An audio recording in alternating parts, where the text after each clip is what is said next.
I'm back for part 3 to go and look to examine more this Ingleflod. It might seem very niche what I'm doing, and it is in many ways. But what this is a early English word for a stream or river that has disappeared, and that sort of makes me feel like we've lost something. It's still there as discussions with Beaten Track, another YouTube antiquarian.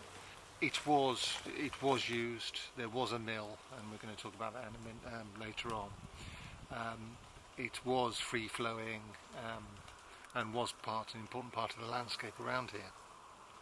Not just to identity, but for the sake of economics, for growing, for filling bellies and making money. Which is what the landscape, a major part of the landscape should be. We have only so many acres of land in this country, and each and every one of us needs 3 to 4 hectares. Sorry, I'm going into metric now. 3 to 4 hectares each to grow food for us to satisfy our needs, and which is why the landscape has been intensified for 3,000, 4,000 years. So which is why we had the Enclosure Act, which changed English social history, English society forever. But yes, I'm back, and I'm going to look some more at this river, this stream. See if we can see any water at all, and examine further its impact on history in this area. Here we have it at last. She's a very quiet river. I can't hear any burbling, but it might be because I'm getting too old. There are certain frequencies I can't hear anymore in certain ears. It's aging. But we're less than a mile away from the part I showed you a couple of videos ago, which was where it was quite dry. The ditch was entirely dry, and this has been canalised. This isn't. This has been turned away from the field. Its natural channel, which you can see in the satellite photographs, goes a third of the way into the field. So it's been dug, a channel has been dug along the edge of the field to take the water away from the field, because it basically means if you've got a stream running through the middle of your field, you've lost a third of your field. And this sort of thing is not necessarily new. A lot of it did happen in the last sort of 300 years. The anglo-saxons were doing it. The Romans were doing it. So some of our sea defences are Roman. And when they left, they collapsed and the land turned to marsh again. Anyway, let's see what else we've got to see.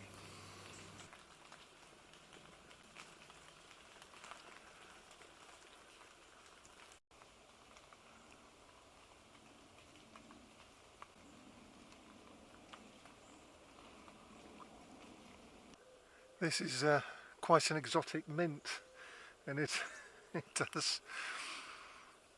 I would say this is from the Middle East. This particular thing. I'm a gardener as well, and it may well be Turkish or something like that. And what on earth? How it found its way here? I ought to be careful because some thug might come along and set fire to it in the night. But it definitely smells of mint. It is. I could see from its shape and its flowers that it's part of the mint family, but I was very surprised to find it was a mint.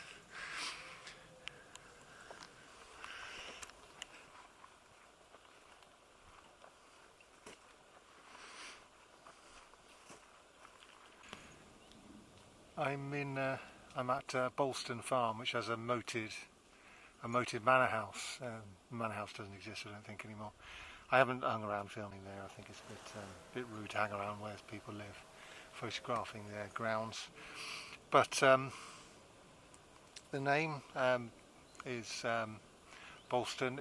Actually, in the 1700s, it was known as Balsam, which is Bellet's home or Bellet's enclosure. Became Bolston, which is Bellet's farm. But it also had that suffix, that's secondary. I've got a horse coming over to see me. Hello, hello, boys and girls. I've got this secondary name of Ingleflod or Inglewood, naming that Ingle, pointing out that stream is really, really important. It's a regional sort of a district name for these farms. It binds them together. Hello, hello. What a noise! What a noise!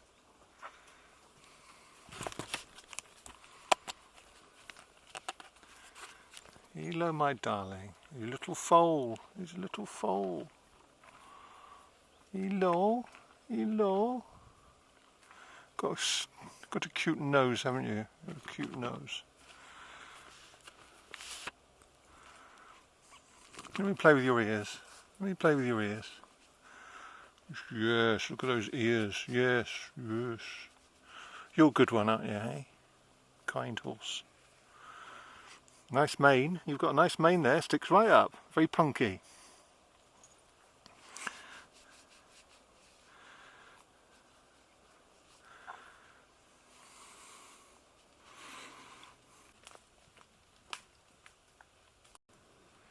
This is one of the tributaries of the Ingleflod, or is it the main feeder channel or not? It's a gully that leads down the hill towards it. It's one of the questions for this river. There's several little streams that turn into one big one, and which one is the master one is an open question, I think.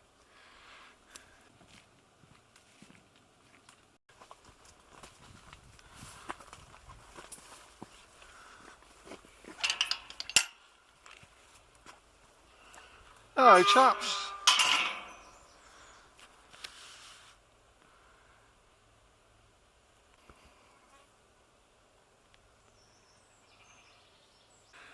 I'll take you by surprise then. Took me by surprise.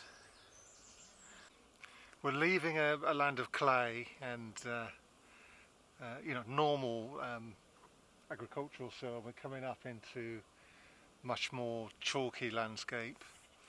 And you can see that over there. You've got the chalk downs.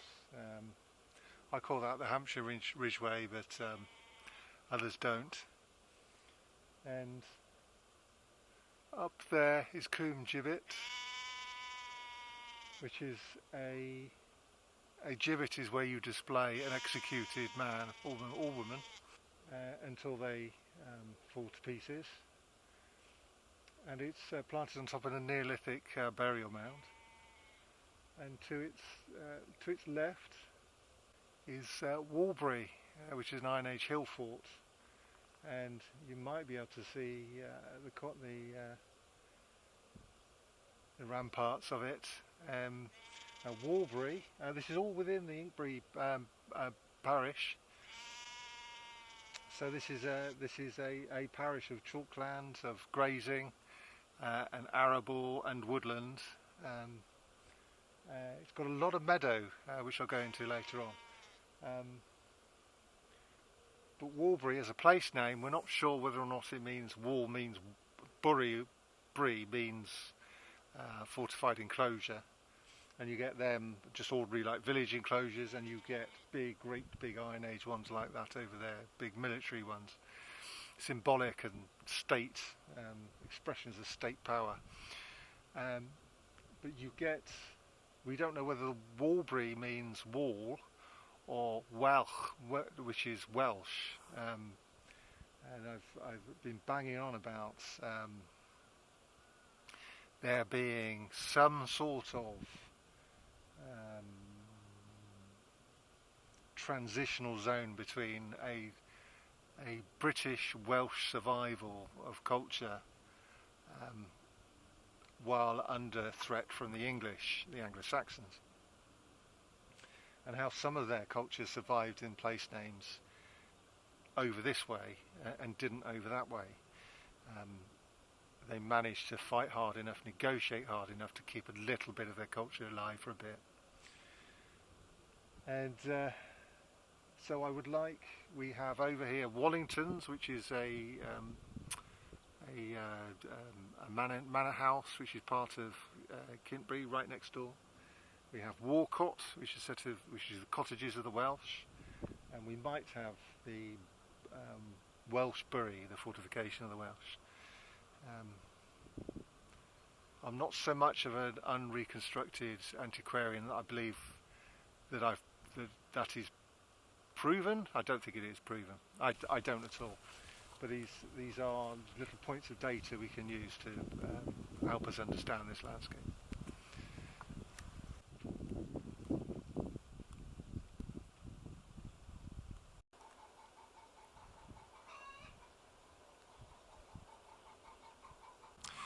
While researching this, I had a look at the Inkpen history website, and they've got some interesting documents that are really properly local.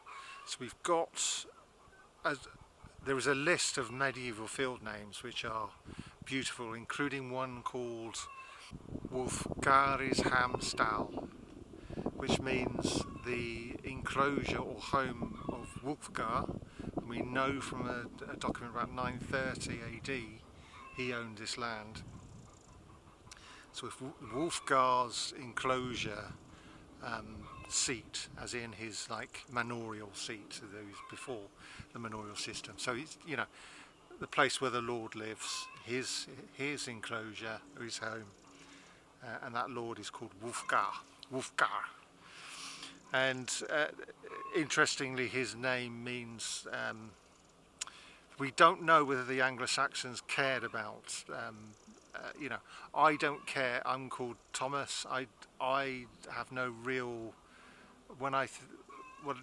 nobody, when they hear the word Thomas, thinks of doubter or twin, and Thomas means twin in Hebrew, or I think it's Hebrew, yes, Hebrew.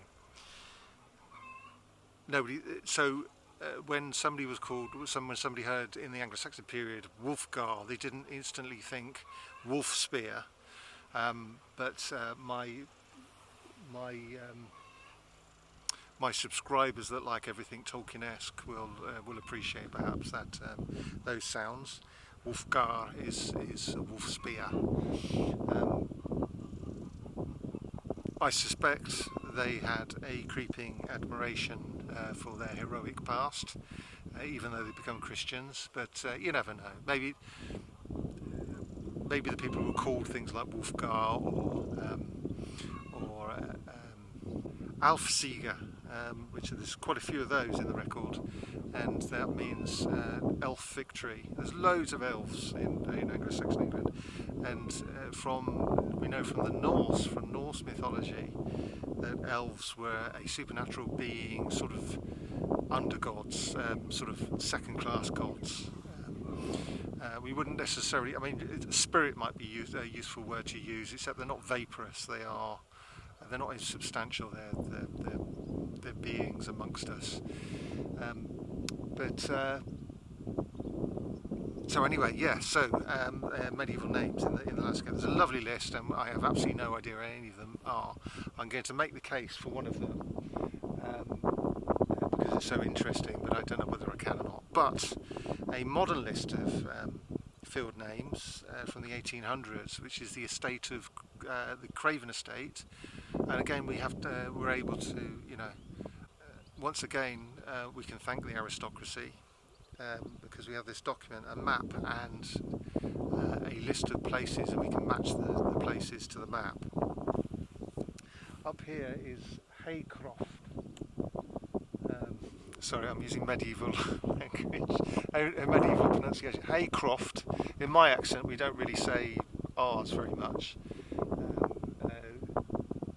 But I was listening on the radio this morning. There was a Scottish woman who was pronouncing her R's, and it was beautiful. A beautiful little tap, and an H. Whenever she said what, you could hear what, which is old English. If you've ever wanted to understand why there's an H in what, it's because of that. Some of the Scots today still say what. and you can hear that H. But yeah, haycroft, that probably means the croft, the hedged croft. It could mean hay, as in grass that's grown along that you should cut for storage, but it's up on a hill next to a wood. I think it is a hedged enclosure. So it's those nice old words. You may find even in cities lots of places called hay. Very often you find in cities hay, because in a city you really need to enclose off your land to have any privacy or security at all. In fact, it was part of the law to do that. But anyway, onwards and upwards. Let's go and see what we can see.